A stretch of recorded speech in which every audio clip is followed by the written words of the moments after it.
Selamat sore untuk Pak Noel. Di sini kami akan mempresentasikan hasil kerja kami. Di sini saya akan, memperkenalkan anggota kelompok saya. Yang pertama ada saya, Malvin Sandi, yang kedua ada Cinta Cantika Lestari, lalu yang terakhir ada Andrea Jatikumoro. Oke, baik. Di slide pertama ada studi kasus. Perusahaan Domino Pizza memiliki layanan TI yang digunakan untuk mengelola pesanan online. Namun, baru-baru ini mereka mengalami penurunan signifikan dalam jumlah pesanan online. Tim TI mencurigai bahwa ada masalah dengan sistem mereka, tetapi mereka tidak yakin apa masalahnya dan bagaimana cara menyelesaikannya. Lalu case-nya Anda adalah seorang manajer di Domino Pizza yang bertanggung jawab atas manajemen layanan TI. Pertanyaannya, pertama, praktek manajemen mana yang paling tepat untuk digunakan dalam situasi ini dan mengapa? Lalu pertanyaan kedua, bagaimana Anda dapat menerapkan praktek manajemen tersebut untuk menyelesaikan masalah ini? Lalu untuk pertanyaan ketiga, apa langkah-langkah yang akan Anda ambil dan bagaimana Anda akan mengukur keberhasilannya? Oke, baiklah. Untuk di slide kedua ada permasalahan konkret. Yang pertama, A. Perubahan preferensi pelanggan dikarenakan persaingan dengan restoran pizza lain atau layanan pesanan online yang lebih baik dari segi harga, kecepatan layanan, dan lain sebagainya. Lalu yang kedua ada kesulitan atau ketidaknyamanan dalam menggunakan antarmuka aplikasi atau situs web untuk memesan pizza. Lalu yang ketiga, waktu pengiriman yang lama atau tidak sesuai dengan perkiraan yang diberikan saat pemesanan. Lalu yang keempat ada server platform pemesanan online sering mengalami ketidakstabilan atau down, sehingga pelanggan tidak dapat mengakses layanan tersebut. Lalu untuk yang terakhir, platform pemesanan online tidak mematuhi regulasi atau kebijakan yang berlaku. Untuk slide selanjutnya akan dijelaskan oleh teman saya.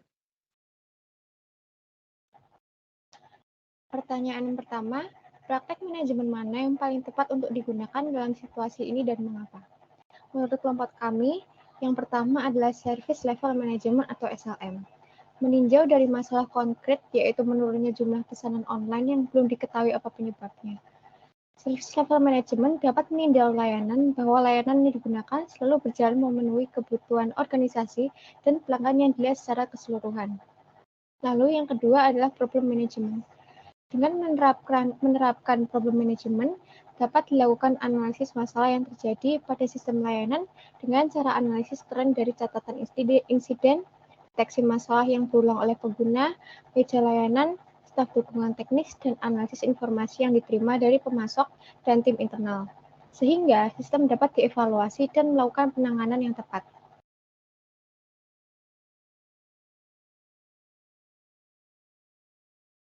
Lalu yang pertanyaan kedua, bagaimana Anda akan menerapkan praktek manajemen tersebut untuk menyelesaikan masalah ini?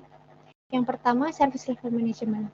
Memastikan bahwa layanan yang dilakukan sesuai dengan regulasi dan memastikan kualitas layanan memenuhi target tingkat layanan dengan pemantauan dan penilaian.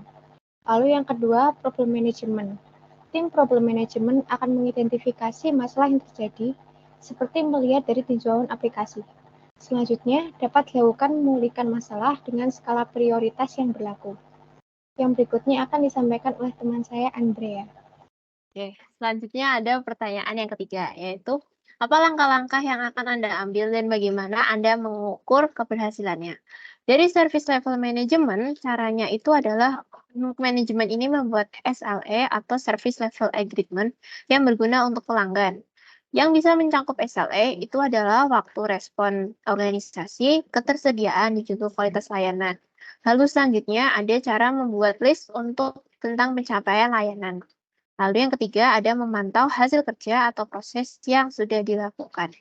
Yang keempat adalah mendokumentasikan hasil yang sudah dicapai. Lalu selanjutnya ada problem management. Problem ini bisa untuk membuat langkah-langkah. Yang pertama adalah mencatatkan masalah yang sudah terjadi secara urut.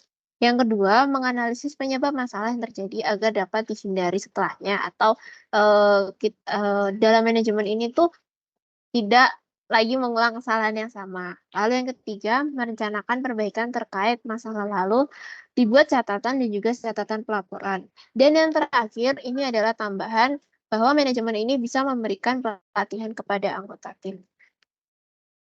Lalu selanjutnya adalah pertanyaan ketiga, yaitu cara mengukur keberhasilan. Service level ini bisa mengukur dengan berapa lama sistem pemesanan online itu tersedia setiap harinya.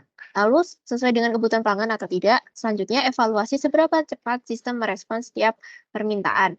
Yang terakhir, menghitung jumlah transaksi yang berhasil dibandingkan dengan jumlah total pencobaan pemesanan.